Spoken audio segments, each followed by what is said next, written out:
तो दोस्तों आज की ये वीडियो देखने के बाद आपको यकीन मानिए बोरिस जॉनसन की याद आने वाली है।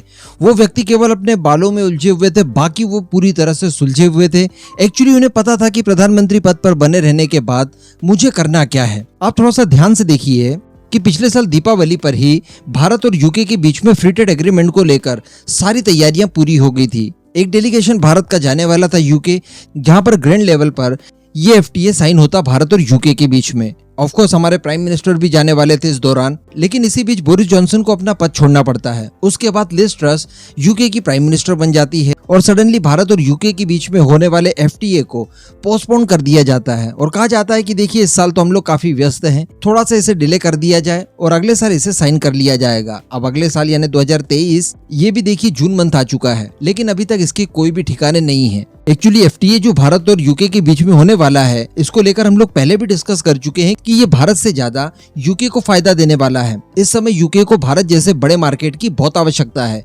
यूके की पॉपुलेशन तो वैसी कम है, भारत की बहुत ज्यादा है, तो यूके में बनने वाला लगभग सभी तरह का प्रोडक्ट भारतीय मार्केट में काफी ज्यादा बिक सकता था।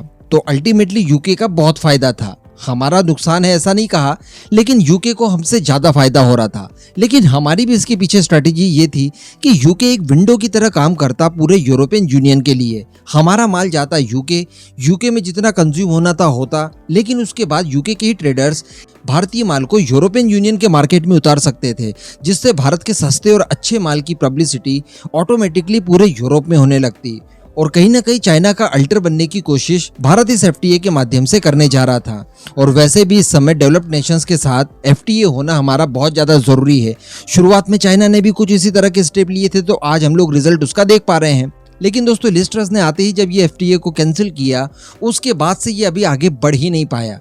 थोड़ा सा इस बात के ऊपर भी ध्यान दीजिए कि अगर पिछले बार दीपावली के दिन ही इस एफटीए को साइन करने योग्य सारी बातचीत जब हो गई थी, सारे मुद्दे बीच में सुलझा लिए गए थे, सारे नेगोशिएशन कर लिए गए थे, फिर नए नेगोशिएशंस आए कहां से? क्योंकि अभी जो खबर निकल कर आ रही है उसमें बताया जा रहा है कि भारत और यूके के बीच में एफटीए को लेकर 10th राउंड की बातचीत भी हो चुकी है और फाइनली इस बातचीत को 2023 के लिए पूरी तरह से बंद कर दिया गया है। जी हाँ, अब एफटीए 2023 में होना तो आप छोड़ दीजिए, 2023 में भारत यूके के बीच में एफटीए को लेकर किसी तरह की कोई बात भी नहीं होगी। ये सीधे अब 2024 तक टाल दिया गया है, क्योंकि बताया जा रहा है बीच में कई सारे मुद्दे ऐसे हैं जिनके ऊपर अभी तक बातचीत नहीं हो पाई है या फिर सुलझ नहीं पाए हैं। इस एफटीए के बीच में कुल 26 चैप्टर्स बताए जा रहे हैं, यानी कुल 26 ऐसे मुद्दे हैं जो कि फ्रैक्शन पॉइंट हैं, जिनके ऊपर दोनों देश आपस में नेगोशिएशन कर रहे हैं।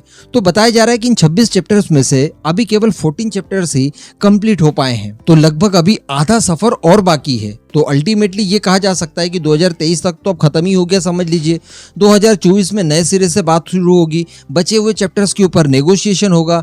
तो अल्टीमेटली ये 25-26 के बाद ही हमें होते हुए दिखाई दे रहा है। या इस बीच अगर भारी भरकम मंदी के दौर में फंस जाता है यूके और भारत की याद आती है किसी बड़ी इन्वेस्टमेंट के लिए, तो शायद बीच में पॉसिबल है। बाकी तो इसको लेकर किसी भी तरह का कोई भी अच्छा संकेत जो पॉजिटिव हो वो नहीं देखने के लिए मिल रहा है। क्योंकि ऑब्वियसली अगर फ्री ट्रेड एग्रीमेंट के जरिए भारत के इतने बड़े मार्केट का एक्सेस हम लोग यूके को देंगे, तो कुछ शर्तें तो हम भी अपनी मनवाएंगे, जिसमें वीजास नियम शामिल है। हमारे लोगों को पढ़ने के लिए वीजा दिया जाए, उन्हें वहां पर रहकर काम करने की पात्रता दी जाए। इन सारे पॉइंट्स के ऊपर अभी भी फ्रैक्शन एज इट इज है।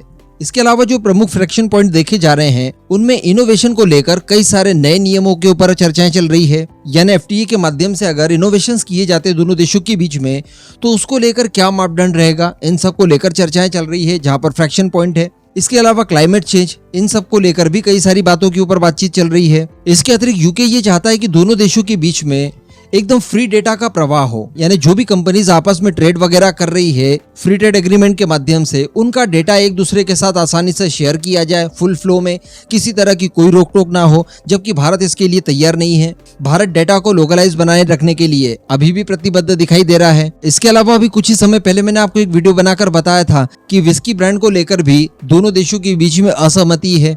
तो अल्टीमेटली ये सफर अभी काफी ज्यादा लंबा चलने वाला है। लेकिन ये जरूर कहा जा सकता है कि अभी तक अगर बोरिस जॉनसन ही प्राइम मिनिस्टर होते यूके के, तो हर हाल में ये एफटीए कब का साइन हो चुका होता और अभी इसके माध्यम से व्यापार होना भी शुरू हो चुका होता, जिससे कि दोनों देशों को काफी एडवांटेज हो रहा होता। हालांकि दोनों तरफ के वाणिज्य मंत्रालयों की तरफ से कहा गया है कि देखिए काफी सकारात्मक रही ये सारी बातचीत और इसके ऊपर काम तेजी से किया जा रहा है। जल्द ही और राउंड की बातचीत की जाएगी और जल्द से जल्द एफटीए को फाइनल प्रारूप दे दिया जाएगा। लेकिन हम लोग भी समझ पा रहे हैं कि कुछ भी आउटपुट अभी तक नहीं निकल पाया है। और खासकर अगर बात की जाए ऋषि सुनक की, जिनके प्राइम मिनिस्टर बनने के बाद हमें ऐसा लग रहा था कि अब लिज ट्रस वाला कांटा जो बीच में से निकल गया है, तो शायद भारत यूके के बीच में फ्री ट्रेड एग्रीमेंट काफी जल्दी अब हो सकता है। तो वो सारी चीजें भी धरी की धरी रह गई, यानी हमारी उम्मीद ऋषि सुनक भी पूरी नहीं कर पाए। तो खैर अब देखने वाली बात रहेगी कि इन फ्यूचर किस किस तरह की नई चीजें निकल कर आती है। बाकी इस पूरे मुद्दे पर आपका जो भी मानना हो नीचे कमेंट करके जरूर बताइएगा।